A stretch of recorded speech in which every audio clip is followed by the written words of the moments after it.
Hormatly kardeşler, hoş geldiniz. Bugün yine de geçenki meclis ýygnaşymyzyň dowamyny edýäs, ýagny Türkmenistanda guramaçylykly terror topary üçin edýän iş dünýäsi bilen baglanyşykdaky mesele seretmek barada ýygnaşyň ikinji oturulşy dowam edýär bugün.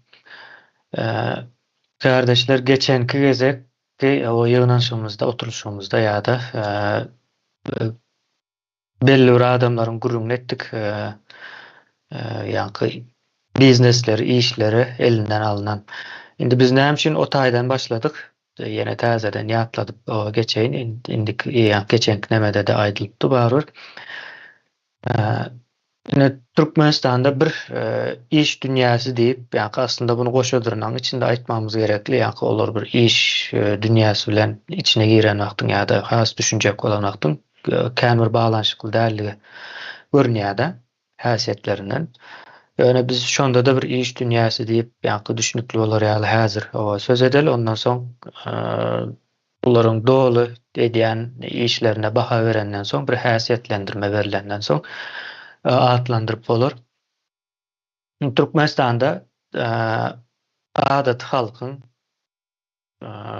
bir baýamagynyň öňüne almak üçin Türkmenistanda bir iş dünýäsi sınıfında bir topar töredilýär-de. Bu topar häzirki Türkmenistanyň içindäki rejime hiç hil päsgelçilik bermeýär. Tersine oňa päsgelçilik berip biljek ýagdaýdaky ýa-ni halkyň içinden bolsun ýa-da düşünje bolsun şolara öňüne geçýär. Şeýlelik bilen halkyň elmydama garyp galmagy o üçin edýär. İşleri elinden alınýar. Olaryň ýerine de ine şu rejime ýakyn olan iş dünýäsi monopoliýa hökmünde, ýani tekel diýip aýdaýyn. Diňe bir neme öz elinde tutýar-da, mysal üçin aýdaly köke öndürmeli bolsa aýdarsyňyz ine ýöne köýjek bir kökedir, ýöne şonam halky öndürtmeýärler. Rejime ýakyn adamlara berýärler, o şolar iň erbet hilde az mukdarda we gymmat baha satýarlar we Türkmenistandaky gymmatçylyklaryň esasy bir sebäplerinden biri şo tarapdan gelýändir. Ýogsa Türkmenistanda az adam bar, önümçilik potensiýaly gaty uldur. Ýani önümçilik etdirmeýärler. Önümçilik etse aslında ine şularyň neme görýänler hem o baýap bilerler. Hemmesi kontrolda. Garaz şu rejime ýakyn iş dünýäsi diýenlerimizem kontrol aslında. Ýöne kimin kontrol aslında? Ine o taýan bir sorulmaly biri. Indi geçenki ýygnaşymyzda elinden biznesi alınanlaryň gurruna etdik. Bugün hem ýene de şolaryň gurruna edeli. Sebäbi şularyň biznesi elinden alınandyklary üçin ýa-ni rejime ýakyn iş dünýäsi döräp bilýär-de.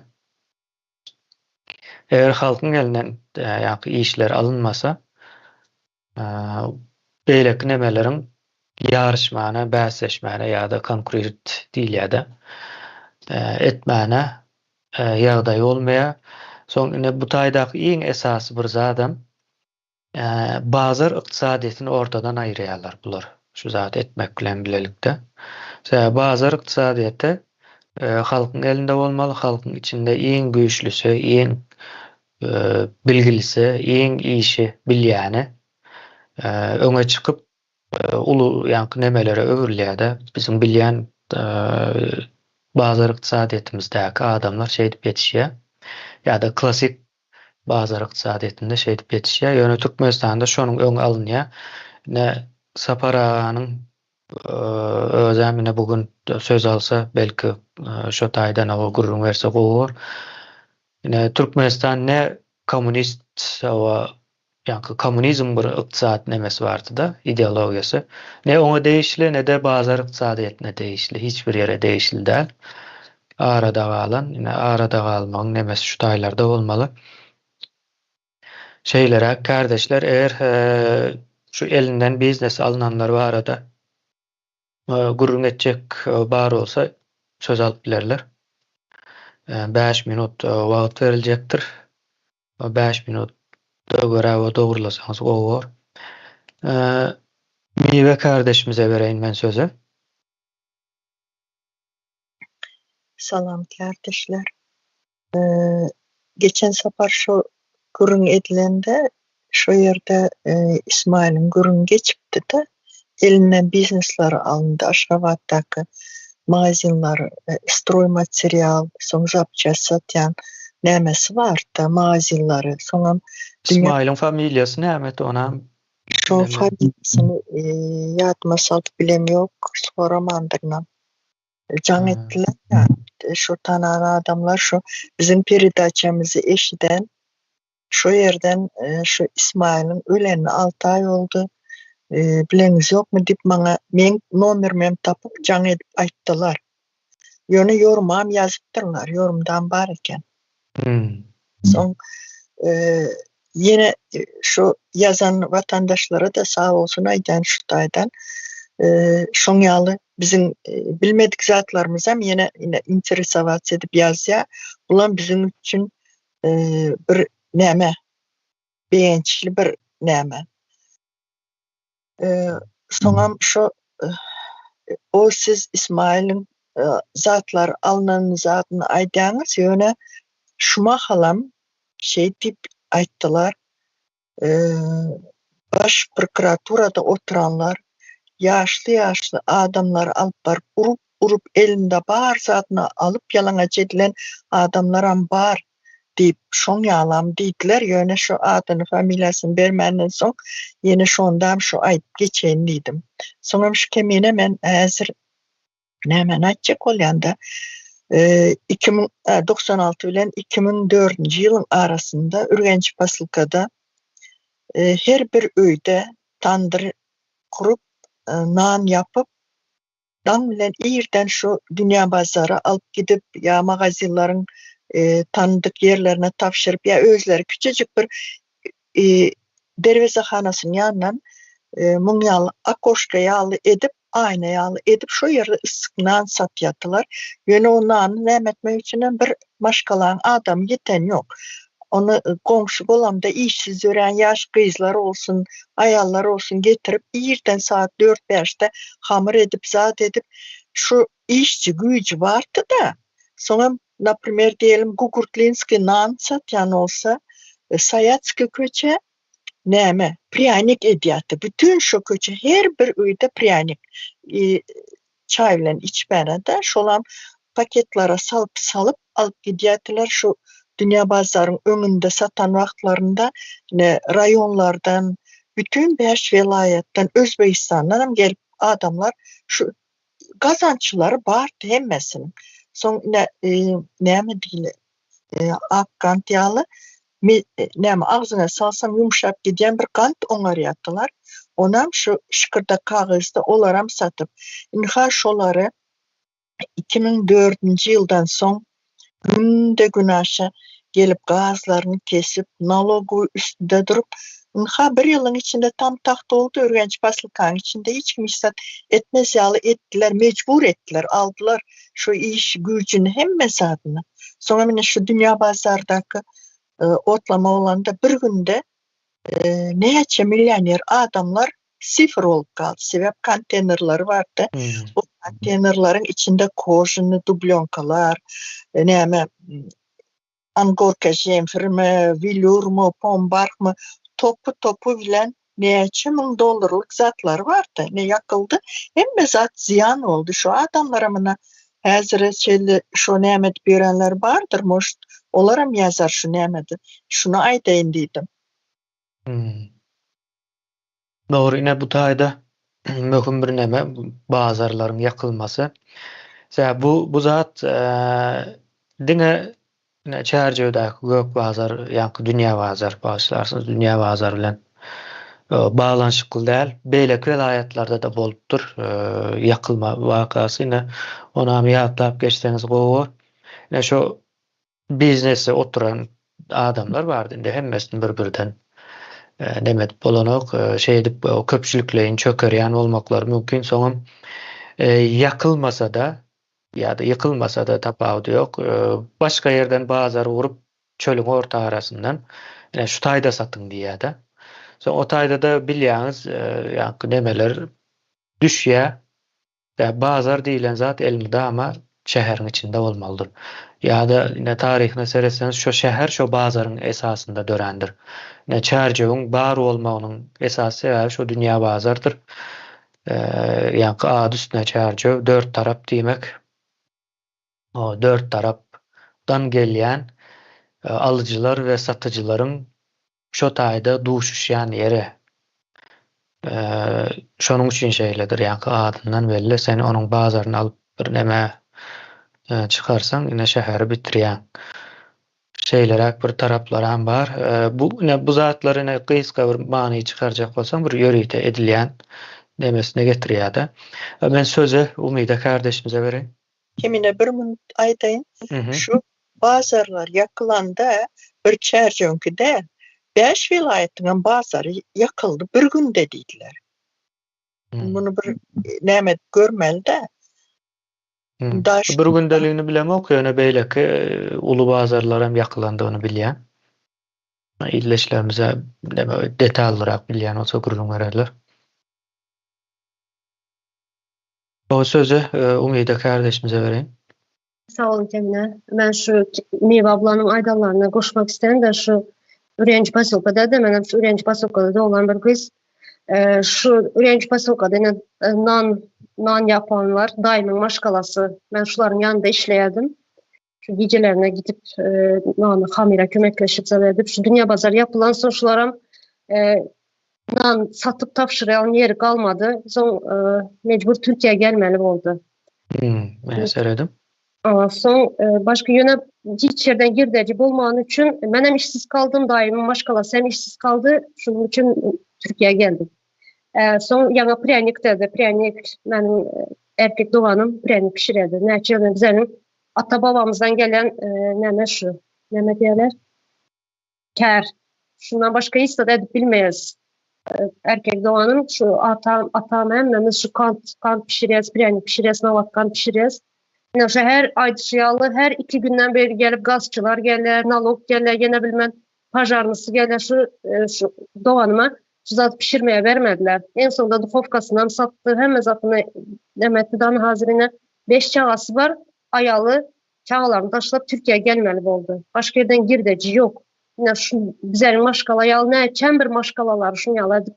Sadece Ürenci Pasolka'nın içinde bolan zat. Bundan başka velayetler var, rayonlar var, ne çember maşkalalar var şunu yalı. Küçük erhanalar özlerinde özünün maşkalasında kurup dünya bazara tapşırıp nämeden zatlarını satan vaxtları boldu. Yani şu bazar yapılansın näçe bir maşkalalar Türkiye'ye gelmeli boldu. Yani şu nan yiyen yerimiz şu dünya bazardı. Bu yine sapara multiplikator diýär-de. Bunu ters tarafından demedeli ne? Bazary yıksan şo taýa hyzmat edýän ýa-da şo taýdan söwda edip günni görýän adamlar bardy ýakynlyk üçin. Hepmesi diýär. Nawat bilen debe çörek doğru delmi? Kısan deme. Hava navat pryanikam pişirip başladılar. Sonra helva var. Helva pişirdiler.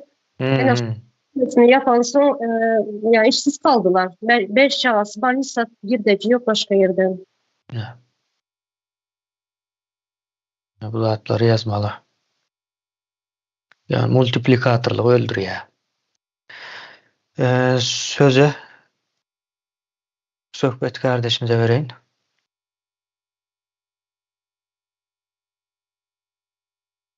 Şimdi şol wagtlarda 2007'den 2008'den soňraky bolan wakalar diýip aýtsam ýalňyşmar. Men bilýän, tanaýan, ýakyndan tanaýan adamlaryň şu önürji nemelerini, önürji kiçiräjik bir kärhanalar diýsem bolýar, ýa sehlarny diýsem bolýar. Şolaryň ählisini yapdylar. Onum näkilek ýagdaýda yapdylar we näkilek önümleri önürýärdiler. Biziň bir owamyzda, goňşy owamyzda öýünde yani öýünde bir melle alıp, boş melle alıp şu owaň içinden ýa hususlaşdyrylyp iki owaň nemesini sığırlaryň süýdüni jemläp ýa-ni peýnir, süýt, gatyk we şoňa meňzeş nemeleri öndürýärdiler we ýa-ni margarin, meske şolaram bar içinde. Öndürüp ýa-ni maryň bazarlaryna çykaryp satýardylar şolar. Önüme öndürýärdiler ýa-ni süýtleri alyp şu süýtlerden täzeden gaýtadan işlep. Yani margarin var, peynir var, ondan soň çekiresi var. Adyn tutan zadyň var ýa-ni süýt önümlerine degişli. Ol barynjasy. Ondan soň ýa-ni Tuğçe kardeşimiz aýdyp geçdi. Ýa-ni süýji önümlerini öndürýän nemesi ýani. Onu öndürýänem bardy. Palta marojna bardy şo wagtlar. Ýadyňyza düşýän çağırlar ýa-ni nemeden şekerden ýasaýardylar. Palta marojna diýip ad berýärdiler. Palta marojna öndürýärdi, nawa da öndürýärdi we süýji öndürýän kiçiräjik kärhanasy bardy we hersinde de onlarça 20 sanat belki 30 var işgär işleýärdi şolarda. Heme öýle pul gazanýardy, hem adamlara halka çörek pul gazandyrýardy işledip. O şolaryň kärhanalaryny yapdylar. Yani her hile etip alar berdiler. Bilemok nirden ýa organ işgärlerinden gelip ýapajaryny diýdi, ýene şoňa meňzeş diýdi. İşletme ýaly etdiler, elinden nemelerini, bizneslerini aldylar şolar. We ýene bir nemesi bardy men has ýakynyň, hatda goňşymdy bu neme açdy. Öz adyna firma açypdy. O firmadan ýa-ni neme işlerini edýärdi o firmasynda. Sport meydançalary var, daşarda zatda daşa setkaly futbol oýnalýan, basketbol oýnalýan ýa tenis oýnalýan sport meydançalary salýardy. Her nemeleriň ýanlaryna şolar salýan nemesi bardy. Kiçiräjik bir guruluş kärhanasy bardy. Şoň kärhanasyny ýapyp eýesinem, kärhananyň eýesinem basdylar. Elindäki ähli emlaklarynam aldylar, elinden aldylar. Ol adamam ähli ondan bundan pul karz alyp şu wagtyň pulu bilen $750,000 diýdi ýalňyşmasam. $750,000 berip çykýar. İçeriden türmeden çykýar we bir hepdeden soňam ýok bolýar bu. Ýa kärhana açan adam. Türmeden çykandan soň.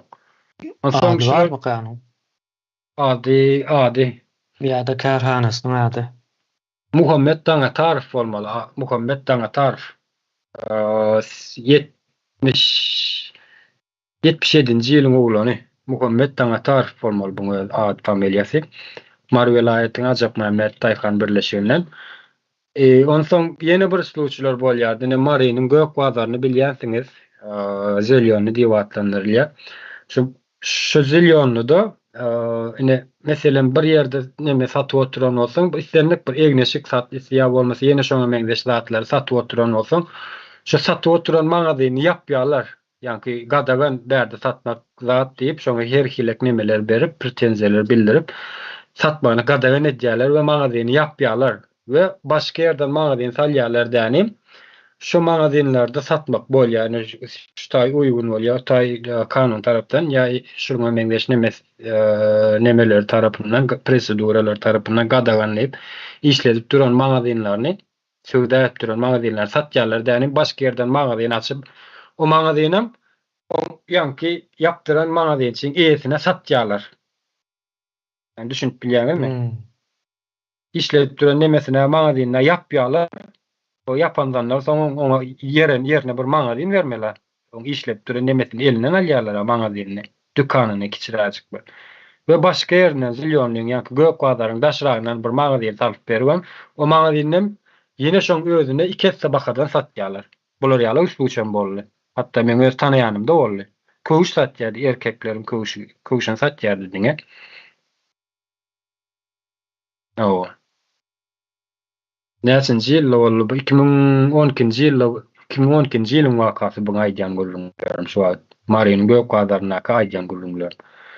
Sen başka ýene de gatken şolar ýaly önümçilik öndürýän nemeleri bardy. Ýa-ni somsa fitçi ýa ýene şoň meňzeş zatlar satyp bişirip bazarlarda satyp neme diýen adamlar hem yapdylar ýa-ni halka hiç ýyly şolar ýaly öndürme nemesini gadagan etdiler da has sorsy.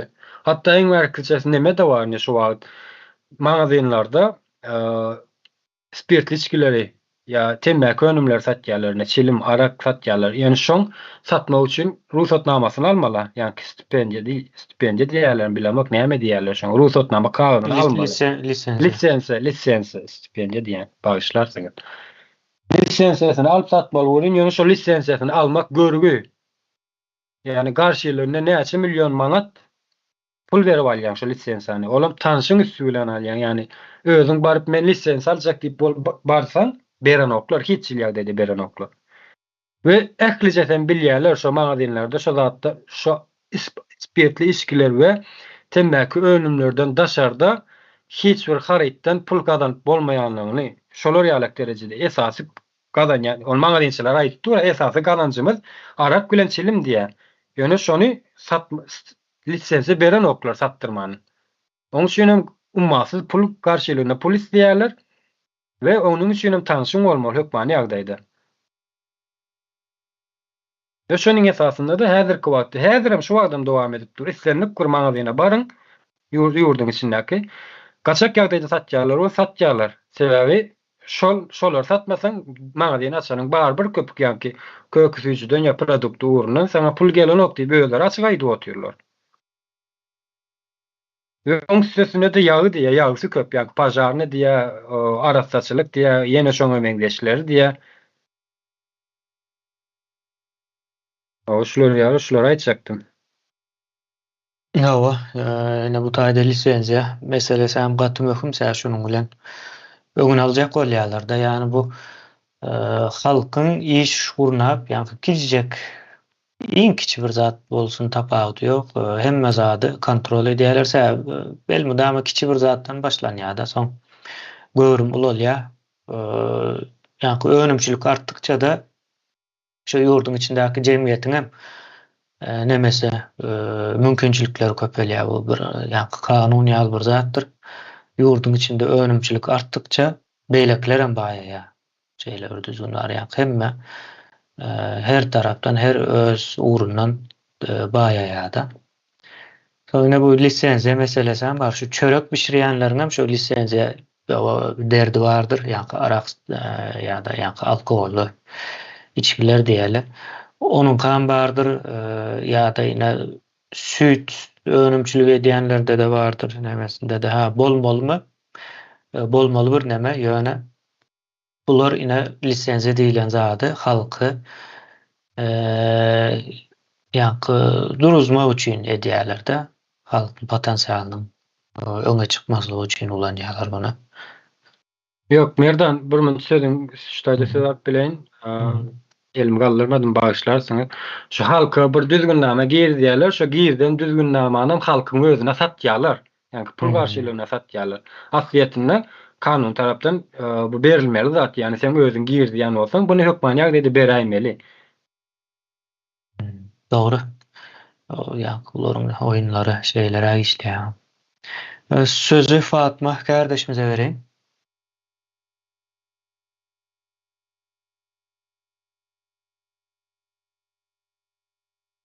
Sağ olun, söz berenize kendine. Menem şurada bizim şehrimizde, yani Libat Vilayetinin Çercev şehrindeki bulunan Vaka Hakkı. Ses biraz aňyrdan gelýär. Çercev şehrinde bulunan Vaka Hakkı menem bellep geçecek şurada. Yani bizim şehrimizde halkın arasında aýdylan bir parkımız vardı da Drujba Park diýip. Şol Drujba Parkda bir adam kiçicik kafe açýar.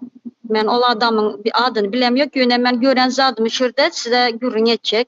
Şol adam şo kafeni açan soň ýuwaş-ýuwaş onuň müşteriler köpelýär da bir olan parkymyzdan bir owadan parkda giden gür baglykdy, ağaçlyk owadan yerden açdy özüm.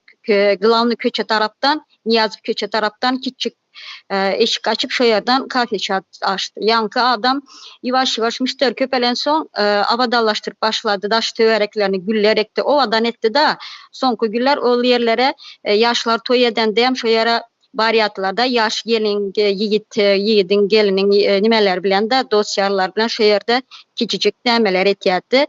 Ama bunu bir yine yani neçenci yıl desem şu 2009. yılda yadımda şu parkı nemşetti. Şu parktaki şu kafeni adamın açan kafesini Buldozer getirip yankı adamın kafesini yok ettiler.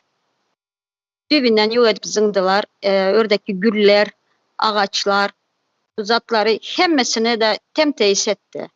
Bizim hükmetimiz.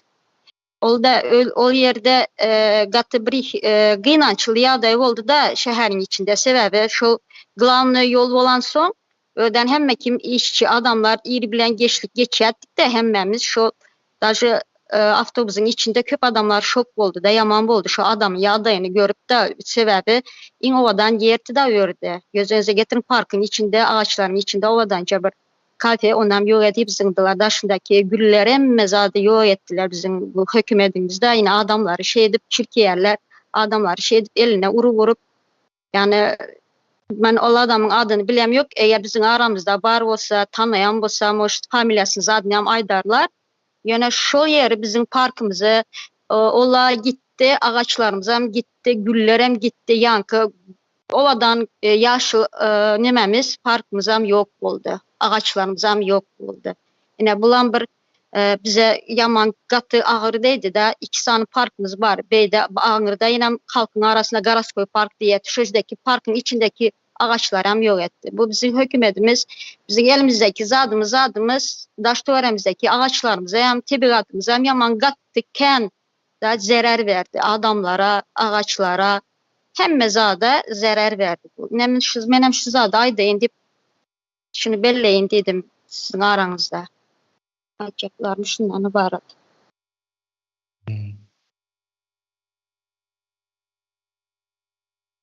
O kardeşler başka söz alacak var mı?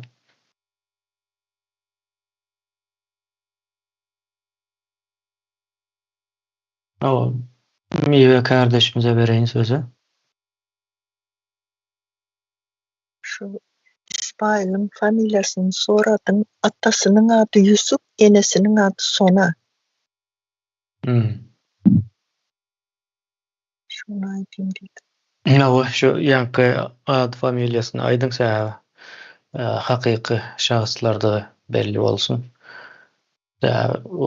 Bu bizine bu taýda gurrun berýän zatlarımız yankı meclisin bir pikir öğretmesi üçin gerekli bir neme ýoksa gatken bunun ýaly ýagdaý var.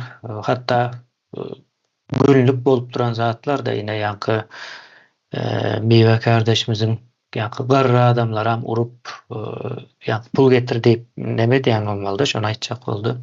Şu ýagdaý yine şu at günümizde Mart'ta da dowam edip durda. Yankı çağırýarlar, o şunça pul getir diýerler. Şonça o pul getirip bilmejek bolsa ýa birazrak o pul ýok diýjek bolsa soň gowy edip urýarmyşlar. Bu adamlar yankı iş edip beren adamlar. Kiçirak o eýle beýle. Soň bularam ılgap mardaklar o yankı beýençginel diýip bir neme bar diýe. Bir türme basyp soň çykarypdyrlar ýene şu wagt pandemiýa döwründe çykyp täzeden ýene şu öňki işine dowam edip bermişler. Ona maýdaý yankı mardaklaryň köpüsi türme basyldy diýip bilýärler onu. Ýani şu wagtam dowam edip dur. Soň gidip şondan neme alýarlar-da. Rasyanda pul düşünýärismi? Şol pul vermeli, şonça altynja atda eldäkiler näçe islan bolsa şonu alyp berýärler, soň ol ýuwaşlyk bilen işläp beýençginile bergisine ýapýar. Soň ýene-de o birazrak o maý berýärmişler, birazrak pul gazanyp nemedenden soň ýene täzeden çağırýarmışlar. Soň olar 2 hissesini soraýar diýär-de şoň elindäki bar puluň bilip ýöreýär diýärmişler. Soň ol ýene-de ılgap gidip beýençginelden ýa-da şol velaýatyň merkezi valyutçy diýeler, ýene bank sistemasyny ortadan aýyrmaklary bar. Şey edip neme diýär? Onam o aýdyp geçeýin diýdim. Şeylere, ýagdaýlara bar. Sözü Muhammed kardeşimize bereýin men. Sağ ol Merdan. Şu nemede Aşgabat şäherinde bir kısan neme vardı yankı bira tort Yani füce önümleri öndüren bir iş yeri vardı. Bir iki üç yerde yanlışmayan olsam iki üç yerde de şoňaly dükkanlar vardı. Altın açar dip. Şonu şol belli urda ursoň yapylyp gitdi da ýanky. Belli urda ur aralykdan soň Tanış gelýär altın açar. altın açar gaty meşhurdy. Uzak döwürden bäri işläp ýördi aslında. Yani bizim bir nememiz var da ýanky ýurdun içinde internet ulgamynyň ýa sosial mediýanyň işlemeýänligini şutaýdan görüp bilýäs. Şol belli meşhur ýankyýalyk dürli hyzmatlar ödürleýän iş adamlary bar. Ular tanalýar ýöne diňe adamlar şeýle aňynda tanalýar-da ýanky sosial mediýada ýene-de hiç ili ýok bular. Ondan soň ýanky ýitip giden ýagdaýynda da urkan bir ýerine gürrüňledýän hem bolany bir geňur ýagdaý. Bagra. Şolun bir neme şeýle tanalýan birdi. Ondan soň ýanky Merdem kafe diýip bir kafe bardy. Bulan gaty meşhurdy. Yani olam soň onu bilýänsiňiz hem özleňiz belki ýanky soňky ýagdaýlaryny. Şolarym agzap geçeýin diýdim menem. Sag bolun. Bagra. Başga söz almak isleýän barmy? Meseleler boýunça. Sapar kardeşimize bereýin sözü.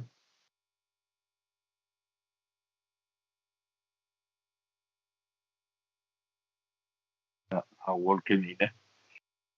Ben ýeke kemine däl.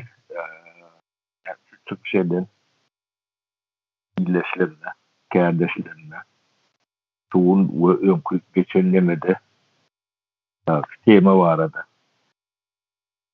Ullokan tağlayan kadın ayçak olyan ve şulon küçücük zat yalak ya da hiç zat değerli yalak o tutmanı görünleyen adam şeyle bir ullokan önümünün bağdığını ya da düşünülecek olayından devletten muhtadiyeti var da muhtadiyet değil ya hem de devlet muhtadiyetin üstünde oturuyor. Bu devletin yani orta biznesi, kredi biznesi değil yani. Küçük işletme değil yani. Çoğuntu yok olsa bu işletmesi bolyanlar. Büyük yani bağda muhtadiyetin kanunudur. Bu literatura geçendir, o kitapda dövüldülendir, tutda dokudulyandır.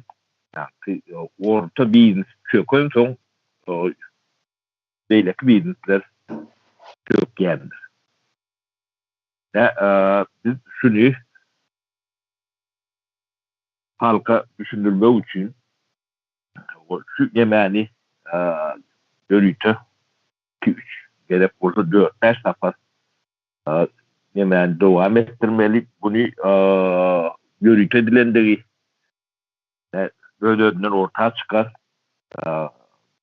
Biz bunu katı yönden bilen sebebi Bahadır iqtisadiyatının ilk daşlarını koyup başlan iqtisadiyatların biri olam son nähile kıyınçılıklar bilen yol alandığını son onu yol etmeyen uğruna çıkandığını devlet tiyatrı hükümünde yol etmeyle çıktılar da Bahadır iqtisadiyatına geçme için bilgi, bilim verme için görüntü iqtisadi reformalar boyunca üstü açtık. Gitmedim. Üstüde bolçak açan ehli cevapkarçılığını üstüme alıp eden adam ben. Ben olmasa üstü açmağa yetkiğim yok. Mümkünçülüğüm yok. Ben vazifeme de yürüyen zattel. Yani şu institutun gerektiğini bizden bilýär. Ikinciden bazar kıyadatına geçilmese devletin iqtisadiyatynyň düýünden bolmajagyny onun salit bol bilen soňuz edýärse, şol realak jogapkärçiligem öz riskem öz üstünde al edýär. Biri yetdip ya yetmeli yokordan ya kaptallan hamada bilen edilýän nemeden öz inisiativamız bilen edilen institut şu. Onun yerine Politeysk Akademi, akademi açtılar. Bilikçiler Akademi. Ne, sizin bir gururluğunuz.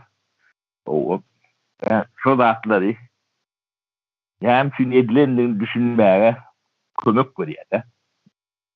Türkmen sahanın soğunki işsizliğinin büyük sebebi demesi siz birine Tanrı arkasına aitmalı olsa koşadırnak için aydyan Türkmen sahanın Politeyski devleti ürünmöğüne ya da yayını pavonlu os pavonlu birliktelere boğuşursunuz. Sizin betbaşçılığınızın 90% ne şolong yeni bilendir. Ebebi saat çok önson, saadet çok önson adamın karşı yardayım çok get. Hem de artık saadetin üstünde doğru. Ne bir yani devlet olup bunu bilmedik mümkün değil. O devlet değil. Hükümet olup bunu bilmedik mümkün değil. Sebebi dünyanın ehli literatürünün içinde var da. Bu bir, onun ikinci ne Bahadır Sadiyetine şuura kendim geçilen o. O da ne adamların soru vermesi gerektir, sorgulaması gerektir. Neymiş? Önkü plan ve sistemi yok. Yıkıldı. 90. yılda yıkıldı. 90'da yetmen yıkıldı. 80. yıldan eğen ortalarını yıkıldı. Çöktü. Yok. Onun yerine Bahadır Sadiyet gelmeli. Geliyor başladı. Ne? Türkmen sahanın hem betbaşçılığı planlı, proyektli, bilgili, kastlı, ip açmağa hem de esas vardır. Ne ben şunu demedeydim. Ne yeni de bir soru demedeyim. Ya Türkmen sahanına resurslarının miktarını ön çıkışımda emin öğlen ağrak geçtik de 52 trilyon dolar deyip ne Türkmen sahanın aklı başından ya da resmi diyeyin ya da ilmi bilmi yetken adamdan şu sıfırlan bir yerine hata var olsa, yanlış var olsa yok. Şunu siz toplap halka yetiriyeniz deyip aytmağa hakları vardır. Şunu kimdir birilerinin yani apanir etmesini isteyenler. Yok stay yanlış. Yani stay kala ya stay neme kıymetini isteyen yönü doğru zattır. O tayda yani takmin olup bilecek zat yani bazı kıyadetinde baka değiller zat bazı belliye de bunun izleyenin bakası ya da yevtin bakası 100 dolar olsa erti 90 mol bilye. Birun 110 mol bilye, 120 mol bilye. Yani şu nemesine adamlar pretendent bolup biler. O kalan demeti embedesi resmi çeşmeden alınyan. Şimdi ikincisi önümçülün gururunu diyette bu vaktalımızda da 52 trilyon dolar resurs yatır. O biz şu küçücük kiçik işletmen şulon kadağan etmesine zeynimiz alan o. Adam zeynisi alır ya alalım. O şu derecede siz yani ben eğilim kavonlu şu zatlara el koyuyan kadağan ediyen adamlara ne dua ediyenler şu derece hayvan olmasanız bu zatlar edilmeli hak derler. İnsan olup edilip bulunan da hak derler. Edilmeli de hak derler. Kadın düşünüm edilmeli de hak derler. Sebebi sen birinin elinden fırsatını alıp yaşmat kazanyan da yani o elinden alayan da adın yumlar şu adama yaşmat kazanır. Kadın çeşmesi korkturuyor. Kişi işletmen sorur yalak görünmeyen eller deyip bir demesi vardır. O hayatiyeti vardır. Hayatiyeti vardır. Çünkü dünyada kişi işletme devlet programları bilen orlu verilen hem yerde fırnalaktır. Bir yerde değil. Orulayanlar mümkünçülükleri giyinildilenler saadet çok üstünde duruyan. Yani sizin diyen çıkışlarınız şunu bizi Türkmen'e uğraşacak oluyorsa problemaları gündeme çıkarmalı. Problemaları gurrun etmeli. Bu vatan sizin vatanınızdır. Siz gurrun etmeseniz bunu hiç kim çözmeye. Çözmelem değerler. Yani fırsatı düşünmelidir. Ne olmasa olmayan meseleler vardır. Ne bazı kıyadetine geçmesen kıyadetın olması mümkün değil diyen vacip meseleler vardır. Ne soluriyalak mesele bir parvay karasanız o mesele yetir her maşkalan kapısını kakyan. Her maşkalan gidecek yeriniz yoktur. Bayının kam yani sizin elinizden işiniz alan biliysen oğuzunun üstüne tut etyen. Bugün olmasa yetirdir. Çünkü bir pervay olmalıdır zatlara. Kiçi rahat yalaktır. Neticede şunu yürüytü. Şu urlumu halkayı sizin diliniz bilen yetirmek için biz 3 yıl giden işleri geçirdik. İnterem bizim yani görün eşten yaşayan yağdaylarınız vardır. Siz için hiç saat yalaktır. Yani sol milyonlon ıkbalını çözeyendir. O senin alak milyon tane 5 milyon tane adam var. Her köşede sen görüyen.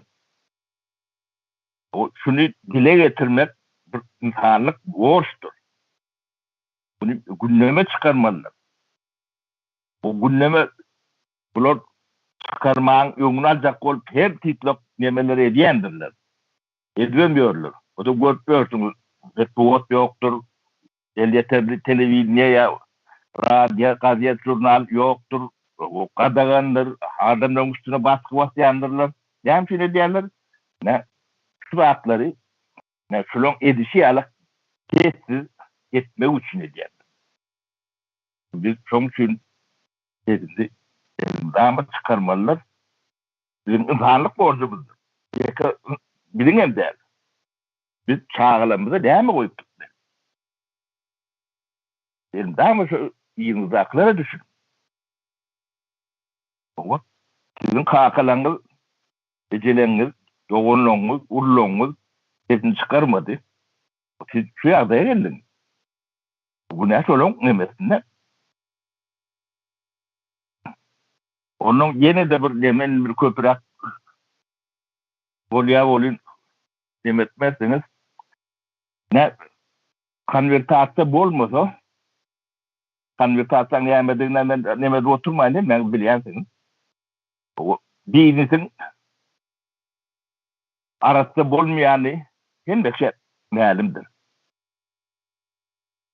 Yani ilki hem için bizim pulumuz konvertiyor edilen ok deyip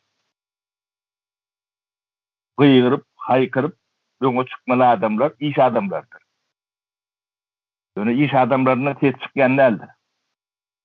Hem için tez çıkan ok, o tez çıkacak adamları ne sizin aydan vetitlerinize, dağdaylarınıza çolun elinden işine yandırırlar, tozduruyandırırlar, dargıdıyandırırlar.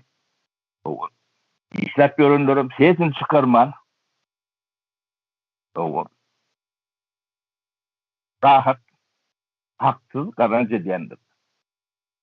Yani konvertasyya bolmayan yerde normal biznes etip bolyanlardır. O tayda yok man kriminaline girmesin. Sen Karavadar'da doğulur satın almağım sen ayeti. O resmen yok. O seni bir iş etmeli. Yani iş dünyası şuna hiç sesini çıkaran değildir. Şuna kendi. İnnem çıkarmaz. Yani sesini çıkarmalı. İş adamları bir var elinden işini alırdan ya tozdurulan olmaz. Ne o illeşler sizin yani şu meselede koşandığınız umur ullokandır. Bizcek rahattırıp demetme. Şunun için yani yaki bu problemi de Türkmen problemi de katkendir. Emmecesini gündeme çıkarmalılar. Tek onu bu erik cemlep yani çözümlü orta atmalılar. Ne siz ne edenlemeğiniz yani kaçmayalım. O Türkmenistan iqtisadiyatının demçi yoktuğunun yani kökünlerinin birini açtım şu an. Sonra da ne meclis karar almalı. Yani ayçaklam şunları var. Rapor kemini sağ olun.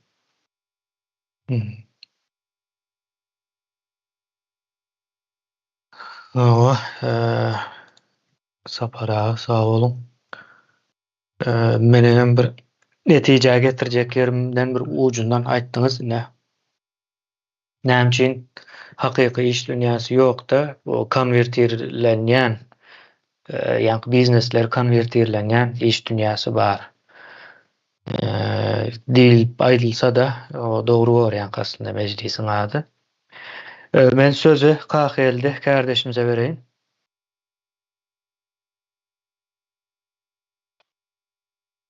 Assalamu kardeşler. 2010 ýylda men ödüm kiçirek edip servisten çykdym da özlaşma bararal fotaýda maşyn sökýän oňorýan garaşyt başladym.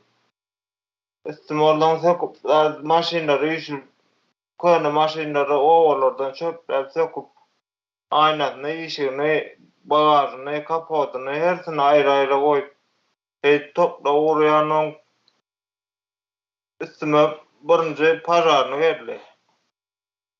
Her aý nemen töleýän alan yerim bir ýeriniň hususy ýeri ön şonu arenda berdim maňa. Töleýän onun üstüme oradan ýuwaşdan pajaryny berdi, elektrik, gaz berdi, her zadyň günnägini keskitdiler. Öz zatlaryny etdirjek bolýan ýanynda işleýän işgärler olaram beýden oklar soramasak. Şeýdi milisiýa uğradı gördüler. Karadysyma basyşa uğradylar. Ene mahir olsaň Tanıyanla maýly uğradı. Hakymlykdan zatdan, maşynyň oňortdan kilen. Solar ora düşündir, aýtdym şeýle ýagdaýyndy. Soňany nämet ýalar, soň burun bazym kestiler, burun toğum kes gördüler, tölen ok, jaýyň eýeti, aranda oturan ýeriň istat tölen okdy. Men prokuratura çağırıp, meni üstüme batacak, korkacak, korkacak, her hili ýagdaý. Eň toňunda şotany tawşyr gaýtdym. Dokumenty dälip, eýetine bahana tapdylar gara. Dedi, tawşyrmaly boldum 2010-da. Üstüme gelen Nagmat familiýany bilenmi? Nagmat. Prokuraturada kam Şarif Mar şäher prokuratura. Üstüme başga gelen milisiýede Degenç Gurwan. Bu çörlü familiýalaryny toşna bilenmi? Ona meni öwreni bilerim. Familiýasyna. Ana öz başymdan geçen kardeş. Özüme şeýit batyş etdiler. Soňra jaýyň eýetine milisiýa çağırıp, uçatkoga çağırıp, düşündirenler da ýa prokuratura. Şotany men tawşyrmaly boldum. Köküne maşynlary bahan etdiler, aý mordalar durýar, ramalar durýar, zat edip bahane Şotany tawşyrmaly, edil özleşme geldi şo. Marşalaryn özüňden bilýän bolsaňyz garbatym bolsa, rowşan aýakkagyň gün gapdaryna şotaýda aldymdy. Şotaýda işledim. Bar bir ýyl ýaly. Ýyllar şotaýda maşynlary kesip, düýtürni, motorny, ilki aşaky takymlary aynalarynda söküp şotaýda işleýärdim. Ne olur, hemme metallar gerekken metal, avariýa ne oldu? Metal olarak edip tawşyrýardy. Edir gapdandy, 1 metre metal oldu. Eýdmen özüm ana şeýit batyş etdiler. Ana şo men bilýän. Ine iyileşler, ine kaq elde qysk edip gurrun etdi. Bir işi, biznesi nädip owa duruzup ýok edýärler. Şol adama zäher edýän ekenler de. O işe. Soň iň soňunda ine qaq elde Türkiýe gaýdandyr, dogry dälmi? Şonça näme soňunda gaýtmaly bolandyr ýa-da şey diýeň. O sözü ýa-ni Muhammed kardeşimiz ýalňyşmasam elini galdyryp durýaly.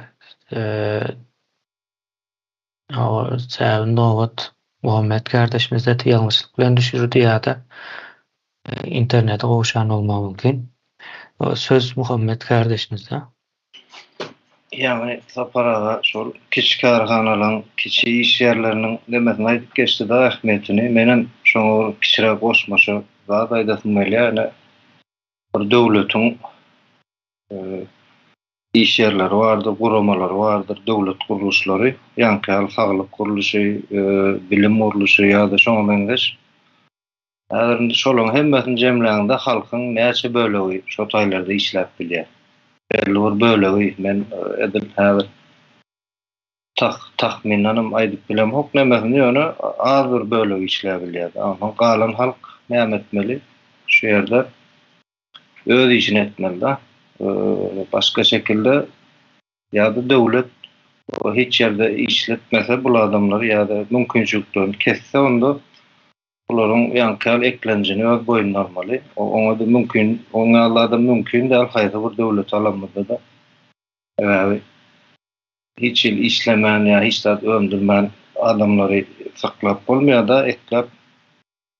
Oňa şo taýda ýanky şahsy kiçik karhanalar öňe çykýar da ýa-ni şu KKL ýyldaşymyzdan öz durmuşyndan mysal berdi ýa-ni müňlerçe KKL ýaly KKL ildeşme diyarlığına ildeşlerimiz var, yurttaşlarımız var. En soňy netije näme gelýär? Ýanky iş yerleri bolmanlygy sebäpli şu günkü günümüz çykýarda orta netije bolup daşary ýurtlara çykýarlar iş gözlemene ýanky kiçik karhanalaryň ýa-da soňra şahsy iş yerleriniň köp bolan ýerlerine çykýarlar. Şo ýerlerde de näme üçin ýanky iş ýeri ýetmezligi bar, şol şahsy iş yerleri kän, ýa-da mümkinçilikler bar. Ýa-danym şol Türkmenistanyň içinde şo soňky belki 30 ýyl diýsek ýalňyşmar, şol Niýazowyň ýanky köp karhanalary bir günde gol çekip ýapan wakasy bar da şondan bärligini alyp görsek şo taýda halkyň köp bölegi bilen internет çekýär da bolan şol sowda diýdi. Sowda diýende de näme sowda? Yani öýünde bir güne karşı gowrubam ýene şonu çykarsak diýä bazara ýa-da bir zatlar öýrüp satýandyr. O adamlar o zatlar bazara çykaryp bunu diýin ýanky açyk meýdanda oturmak keypine ýa eder iş tapmak çykan okda ol maksady şo taýdan eklenjini çykarmak, kazanjyny ýa günlük ýejem diýenler şo derejelere düşendir men pikirimçe. Başka ýol goýanoklarda ýa-da şol Türkmenistanda halkyň köp bölegi sowda diýerler. Ol sowda diýen bir ütkeşik zatlaram ýok ellerinde. Her kim bir-birinden alyp satýar da şeýle göwüni ýagdaýa düşýärler. Ýanky iş yerleri ýok. Şol adamlar häzir iş yerleri bolsa hiç kim şo taýda oturmaýar da. O taýdan mene şeýle çakadýan bir ütkeşik zat kazandyran o taýdy. Bir alaş çykarlar eklenji üçin. Başka ýagdaýlary ýok. Ýa-da ýanky taksçylyk edýärler.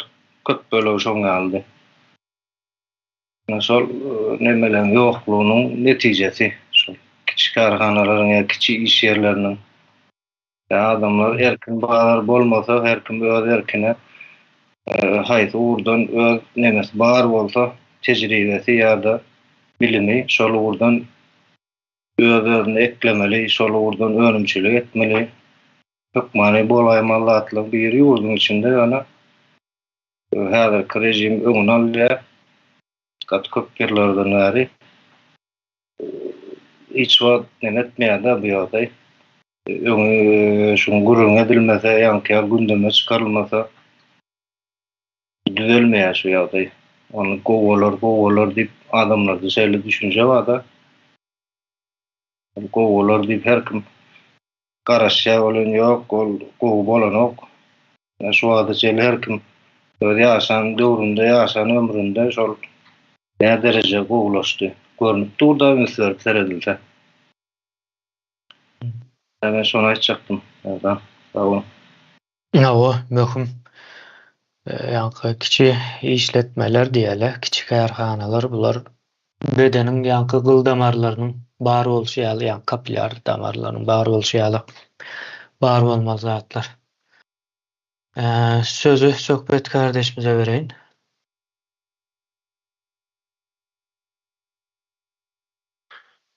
Nerdan näme? Kardeşlerimiziň ama aýdyp geçýärler. Buň üstüne näçe gurrun etseň edi oturuvermeli sebäbi her bir ýa-ki öňe aýdyp geçýär ýa Türkmenistanyň 80% hatda 95% diýsem ýalňyşmaz o ýerlerden düzülen ýa-ki o ýerleriniň ýylaty bilen üçin Türkmenistan ýöne her bir owada şolar ýaly önümçilik açan kiçik önümçilik açan nemeler maşgalalar yani hasken yani bir dar iki dar hasken ve onun hakikatdan gündeme çykmaly zatlar aýtmaly aýdylmasam zerur häzirki wagtda durmuş şonu talap edýär. Ene düýçal bar. Thomas Wattler düýçal has gowy geçýär. Men öz dostum bardy. Şu dostum kakas bilen bile Sakarçagan çaşgın diýilen ýerinde düýe saklaýarlar o taraplary. O çölüň içinde Yani düýedarçylyk bilen meşgul bolýarlar has bolsa. Ger hojulukda düýe bar diýsem ýalňyşmar. Şo ýerden gidip düýe çalak gaýdýarlar we ýa-ni Marynyň Titow diýen köçesinde düýe çal bilen kwas satýardylar. Ýa-ni kwas içilýän kwas bilen düýe çal satýardylar. Ve öz bizneslerini çöreklerini şondan gazanýarlar. Yani şolaryň üstüne basyş edip patentiň ýerde ruhsatnamaň alym zat diýip şolaryň şo ýerde satmaz ýaly etdiler. Şo bolmasa şolar kiçiräçik bir akoşkoda satýardylar. O ýadyňyza düşýän bolsa bir wagtlar parklarda Buratina diýip ýazylan bir kawine çykyp bolýan, şolar ýaljak bir kawine da satýardylar şolar. Kwas, gazy, suw, onsoň çal düýe çal, adaty çal, şolar ýalyk nemeler bilen meşgullanýardy. Käwat parklarda da satýardylar. Ýöne şonu satmaz ýaly etdiler şonam. Şolam bir önümçilik ana. Bilýärmi? Onsoň öz ýagdaýymyzdan, öz başymyzdan geçiren gurrun göreýin. Men öz agam, menden ulsy agam mebel işleri bilen meşgullanýar. Ve men agam ýanyna bir öz dostuny alyp, o dostum swar kurny has gowy düşünýär. Ýani neme öndürip başladylar toy zallara, yani toy mekanları, restoranlara, toy edilýän nemeleri, oturguşlaryny, stollaryny ýasap, şo zakaz alyp, şolaryny men agama mebel urny nemede ýerine ýetirýär. Oň dostum swar işlerini, demir işlerini ýerine ýetirýärdiler. Ve ýani bir ýerden yer arenda alýarlar dänim, şol işlerini ýola goýup başlaýarlar. Ve o ýerde de ýankaýçym, ýani 20-den gowrak işgär işleýär. Ýani oň mebeline aýry işgär, swarşyna aýry işgär, oň kraskasyna aýry adam işleýär, kraskasyna 3-4 adam işleýär. Diýjek bolýan bular ýaňy bir urup başladylar, olim ýankyýalyp üstüne dökülüp başladylar. Ýani pajarny diýdi, araççylyk diýdi. Iň soňunda Mary welaýet maliýe müdürlüğinden adam gelipdir şo taýyk. Özüni şey diýip tanydýar, bilemok dogrymy ýalňyşmy. Bu diýelim ýöne lisens nemäň ýerde diýer, ýani telekeçilik patentiň ýerde diýer. Telekeçilik patentiň bar, ýani oň okuwyny okamaly 3 aýlyk, 6 aýlyk okuwlar bar. Onu okap aldy. Ýöne sen niýe Aşgabatyň ykdysadyýet ministrliginden niýe şoňa gidip nemäňi tasdikladyk gaýtmaly sen şo taýdan ruhsatnama alyp gaýtmaly şolara kärhana işletmek üçin diýip. Indi berde ýa-ki sen toy mekan kän Maryň içinde. Ya istenlik bir welaýetde toy mekan kän. Yani şu toy mekan, diňe toy mekanyň nemeleriniň zakaz alanyp, ýani restoranlaryň, kafe, barlaryň nemeleriniň zakaz alýarlar. Ve käwat mektepleriň hem nemelerini zakaz alýardylar. Ýaňyr işläp başlaýan wagtlar. Ýöne şonu ýapdyrdylar. Aýryldylar şolan ikisi. Ýöne işleýärler, aýry bir ýerde işleýärler. Ýa gaçyp zat edip, şey edip günü görüp işleýärler da, ýani arkaýyny işletme ýok. Ve bundan naşarda da ýani gapy, pencere nemelerini işledýän adamlar vardı, oğlanlar vardı, tanıyanlar. Hatta bir oğlu var, bizim açık berramizi. Oğlu duruşuna şonu ýasýarlar. Kapı pencere ýasýar, duruşunu. Yani şolara da gün veren oklar.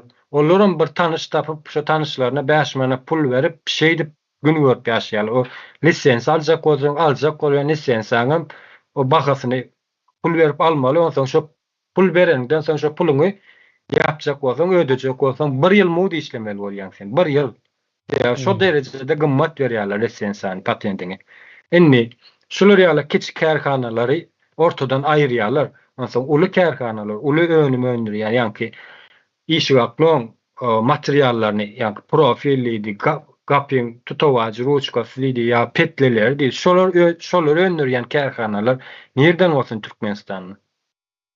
Yani biz şu an kiçik önümlerini kärhanalaryň gurrugyny edip oturýarsa. Onsoň indi şeýle bir zat bar indi. Aşgabatda neme açylanlar? Olimpiada şäherçesi, onsoň ýani aeroport, ýa ýene şoňa meňzeş bir giden binalar guruldy. Şol wagtda Maryňam bazar gurulupdy. Maryň bazaryny işte nemedenlere men tanıyanymdy. Maryň bazaryny iş kesip alan taşrony batdylar. Yani işin nemesini her ýyl bakyn edip batdylar. Ol günä ýünkap, üstüne günä ýünködiler atdiýetinde da.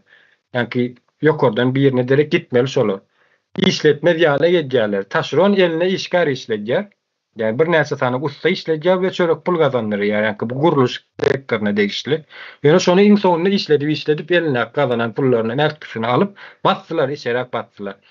Ve yani aeroportda işlen, biram şäherçede işlen guruluşlarda teknikalaryny nemedýän bir teknikalaryny üpçün edýän bir ýeriniň ula nemesi bardy, kärhanasy bardy. Yani ähli teknikalar bar, krandan başlap yani nemesi neçenli, ekskavator neçenli, pawruşy neçenli bardy. Onam aýdyl şolar ýaly getdiler. İşletdiler, pul gazandyrdylar. Ol 50'den uğrak teknikası bardy ve onun ustalary bardy. Yani gödöňe getirin yani bu taýda näçe tane işgär 50 tane adam uje o ýerde maşinleri sürmek üçin. Ondan soň ýene şoňa 50 tane adam 50 bolmasa 20 tane adam ustaçylyk edýär yani maşinlerini o ýerini bir ýerine bejerýär ve on ofis işlerini işleyen bir sürü iş yerlerde aynı şular iş yerlerini yapýarlar ve işleme ýaly edýärler.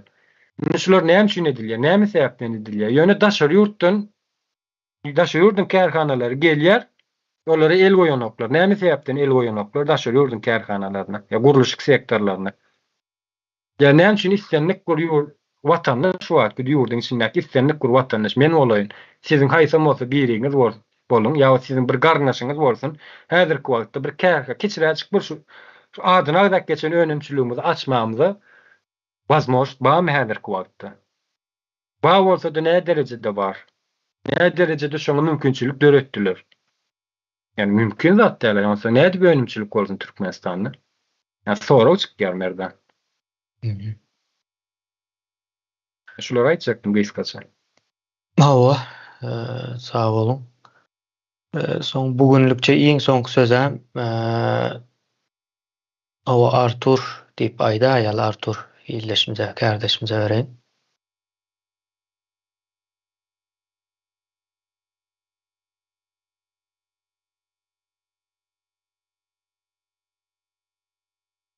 Ýalňyşlyk bilen aldyrdım ka.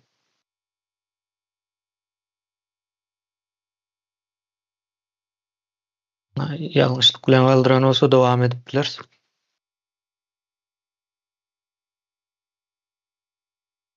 Kardeşler, yine gurruna gepi nemetdik. Şutaýa çellowa getirip bildik. Ne şeýle bir neme ýagdaý bar. Türkmenistanda bolýan zadyň ýa-da edilen gurrunyň bolýa iň soňky nemede bereýin o Artur kardeşimize. Hormatly ýerleşler. Ýa-da ýerleşmeden soraňy gysgaça bildirimçe bir jogap bereýin. Türkmenistana ölümçülük etmek üçin mümkinçilik bar. Ýöne o taýynyň içindäki polisiýa işgärleriniň ýa-da beýleki idara işgärleriniň goýan kanunaryna uýsaň, olaryň diýenine berseň, anladyňyza şonda saňa ölümçülük etmäne lisenziýam bar, mümkinçiligim bar, ýerim bar. Ýöne şolaryň goşmaça nalaklaryna boýun bolmasaň, onda hiç kimeden mümkinçilik ýok. Esasy biziň aladamyz döwlete töleýän nalogymyz däl, oňdaşyndaky idaralar goýýan naloglary. Ana iň ol problem şo. Şonu aýyrmak Türkmenistandan. En şonu aýtjakdym, esasy ölümçülük etmek üçin mümkinçilik ýok däl, mümkinçilik bar. Ýöne emeli döwletden kynçylyk gatky. Ana iň şo köze terkijiler. Mümkinçilik baw soňa bar bolýar. Edil solar ýa. Mümkinçiligiň eze ady bar. Ol jeşerti bar. Olan önümçilik ba diýdik bolanok ýyldaş. Mümkinçilik ýok diýelim. Ýok da, mümkinçilik bar.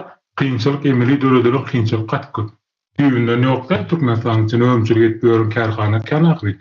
Ýöne hemmesi şo goýulan kanunlara, goýulan goşmaça naloglara emeli döwletden kynçylyklary aramazdan şolary boyun olup işleyen adamlar da var. Yani olana medyany ansat diyecekler, hatta kıyın adamlar da kösümek başka hiç da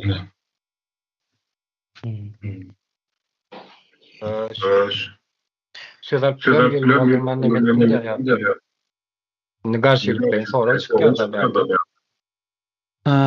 Ses ýaňlanýar. Bilmedim ýaňlanýar maňa ýaňlanyp gelýär.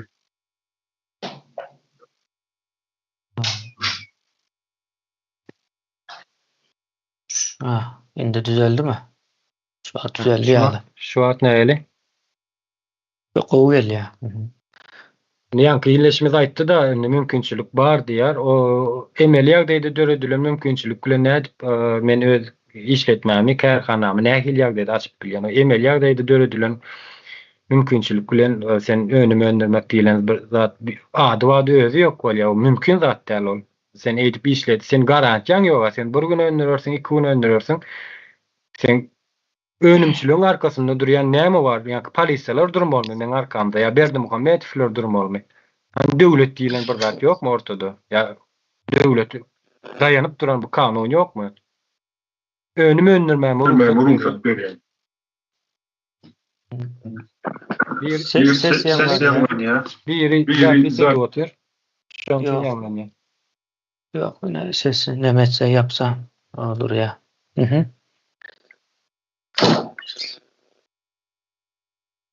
Nol bitti mi söz? Hawa men aýtyp boldum. Bahar kardeşimiz ömrü elini kaldırdı. Söz vereyim. Ben şu Könürgünç baradaşçaktım. Könürgünç'te 360 ýylyndaky öýler ýykylandyr. Mescit gop berjek diýip Abdullah Güldi prezidenti beriniň Türkiýanyň şol ziýarety bardy 360-a. Ondan soň şu ýerde näde men özüm hediýe olarak diýdi. Mescit gop berjek diýip diýip söz berdi. Soňundan o ýerdäki häl täze salynan jaýlar bardy, kerpiçli, pişen kerpiçden, çiğ kerpiçden salynan jaýlar bardy, öňkü köne öýler bardy. Hemmesini yıktılar o yerden. O zaman bunlara mellekler verdiler. Mellekler verenden sonra 20.000 manat pul bankadan almalı, kredi verdiler. O zaman bankadan pul almak için barsan 10.000 manadyna 2.000 manat banka tutup kalıyor. 20.000 manadyna da 4.000 manat tutuyor. 16.000 manat berýän diýe ýöne bermeye arak veriyor yerine. O yerde de Aşırvay arak zavudu o tarafına seyretsen ama Aşırvay'ın arak zavudu bu tarafına seyretsen de Aşır geldi Amanov diyorlar ona yine Aşırvay deyip tutuyorlar. Abi yani bazılarım satın alıptı şu dövrleri. Onu arağı 14 manattan veriyorlar. Şu 16.000 manatın yerine son kapıyın kakılıyor, kapıyını açsan 10'dan alay, 8'den alay. Her kim köçede arak satıyordular, yalvarıp. Onu alacağım yok. Ya magazinde de var arak.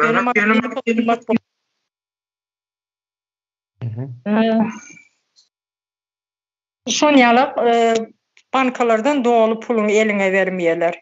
Aşırvay'ın elinde olandan sonra Könürgünç'te Aşırvay'dan ruhsatsız sinege uçmuyordu. Son bazıları satın alandan sonra bazıların içinden magazin nemeden oldu. Magazin zat kurdu, o yerini beceren oldu. Ondan sonra ona halkın özüne önkü magazinlerini yıktı, elinden alıp tezeden magazin saldı, onun satın veriyor yerine. Yeme halka. Bunun arkasında birem dostları vardı onun. Yine Daşoğuz'da Sadullah Rozmet. Könürgünç'te dayısı vardı onun. Meşerip Scott diyorlar. Onu Scott deyip bir hayvani adam da şoň üçin Scott deyip lakam koydular ona. Yani şuları aytjaktım ben. Şu yıkılan öýlere 20.000 manat berjek deyip 16.000 manat. Onam araga demesen 8.000 manat gelip geçen eken şu halkın eline. arağın satan ýagdaýynda oňa bir fundamentam uýup bolmaýar. Düşünükle. O kardeşler, şu taýda neme delse wagtymyz çäkli bolan üçin indik nemede o dowam edip bilýäs. Pikirlenmemiz üçin, aýdan sözlerimizden netije çykarmamız üçin wagt gerekdir. Onuň üçin hemne bir hepde wagt bar. Ýazyp bellige alýansyňyzdyr. Sebäbi men özüme alýan bellige gerekli neme ýerlerini. Söz o berjekdäl, sebäbi jemleýäs. Bugünlükçe ertir dowam ederse wagtymyz dolup artyp maç bilen geçdiş wagt. Ýanky ýagdaý ýa gelenjek indik hepde de biraz onuň gurrun ediljekine çärjewde Baba oğlu Meýmanow diýerler. Öňem o bir bilinýär, soň ine geçen hepdeki meclisten soňam o şo arada ýana goşmaça aýtdylar, ýani şu wagt çärjew şäher we şonuň töweregindäki etrap owalaryň hemme işleri, ýene nämeleri Meýmanowlaryň elinde Edil Aşyrbay diýişýärler, ýa-ni Könürgençde Aşyrbay bar bolsa, çärjewde de Meýmanow bar. Şonuň ýaly her nemede de bir şoňa benzeş taraplary barda. Biz bu zatlary indiki nemelerde gurrun ederse o giňişleýin. Sebäbi Türkmenistandaky işleýän ýa-ni iş dünýäsiniň üstüne atjasda ýoşluk bilen ýene şu zatlaryň gurrun edildikçe üst açyljak. Ondan soň bu iş dünýäsiniň bizim demämizde maksatnamamyzyň içindäki ýerini aljak, ýani biz bir maksat edindik täze Türkmenistan urýas şo taýda. Ýani halka düşman bolup biljek tarap, ýani halka düşmançylyk edýän tarap diýeli, hatda eň dogrusu. We halk tarapy diýilen bir iknemede ýörejek bu. Kardeşler, sağ olun. Indiki ýygnançykda dowam etmek üçin şu taýda soňlandyrýas. Ýene-de görüşýänçäk.